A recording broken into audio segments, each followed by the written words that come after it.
Hi guys! So today, may gagawin kaming project sa ating minivan na si Raisin. Lalagyan natin siya ng second fan niya sa likod. Diba? Pagtapos, sasabay na rin natin lagyan ng insulation yung ilalim ng upuan para hindi mainit. Meron kasi tayong pupuntahan next week. Diba, Bea? Yes. So tara, punta tayo. Sa hardware muna, bili tayo ng insulation.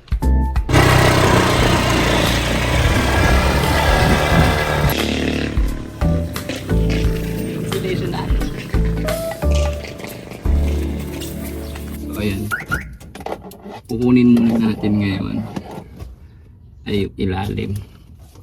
Lalagyan natin ng insulation yung ilalim ng upuan. Kasi minsan feeling ko, baka feeling ko lang. Initin natin. Nakita nyo. Ganito lang ito. So wala itong insulation. Pag tinanggal natin ito, tinanggal natin ito dito, i-bend lang naman siya. So tatanggal na ito.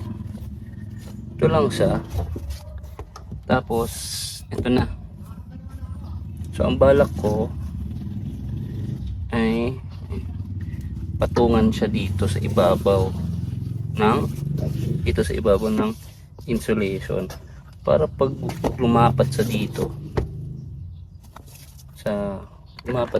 sa makina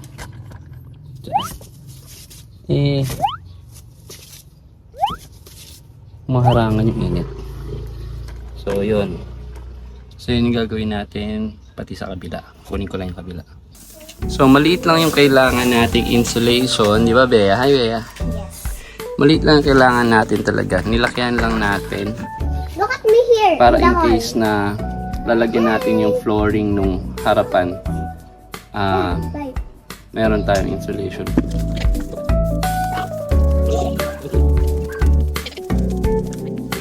So dito yan, ginapit ko lang siya ng may sobra ng mga half to 1 inches sa takip niya.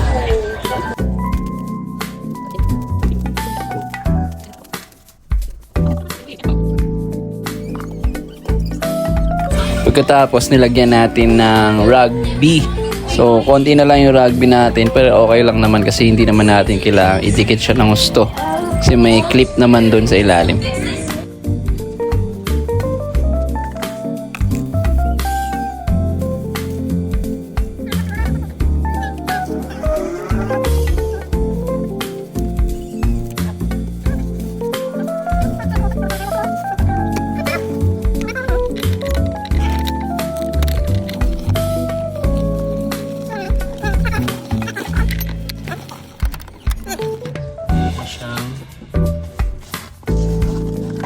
Meron na siyang pagitan ng insulation doon.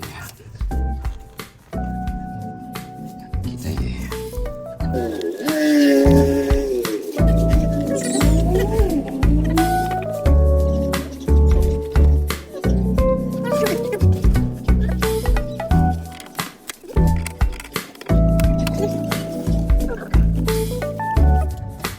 Next naman natin gagawin is yung fan. So ito yung fan natin isa. Gagawa tayo ng isa pa dun sa dulo. Okay? So guys, dito na tayo sa van. Gagawa natin tong taas. Kung makikita ninyo, ito meron na akong ginawa dyan. So kinabit lang din natin yan dyan. Tabingin na siya. So ayusin ko yan mamaya. Isasabay ko na dito sa pag-ayos. Kailangan natin tanggalin itong mga clip na ito. Yung mga yan. Tapos yung ilaw. Yan. Bagong palit na yan. Pinalitan ko na yan. Sa mga handle. Yun lang. Hindi na natin tatanggalin yung nasa unahan kasi kaya naman sa dukutin dito. Okay. Let's go.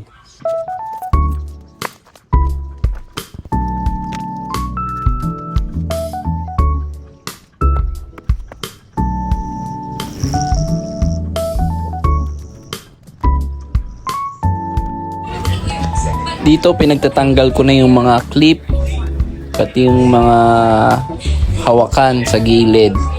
Yun lang naman kasi yung nag-hold sa ating roof. Hindi naman siya nakadikit sa taas talaga.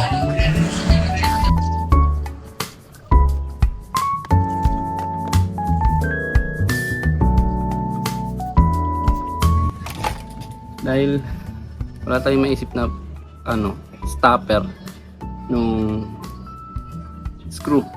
Tagaga tayo. Tignan natin.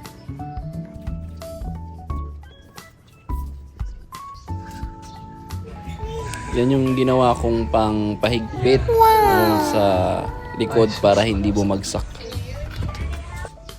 Okay, naikabit na natin yung block. Yan sa ilalim. Ngayon, higpitan natin to ating washer, DIY washer. Higpitan natin.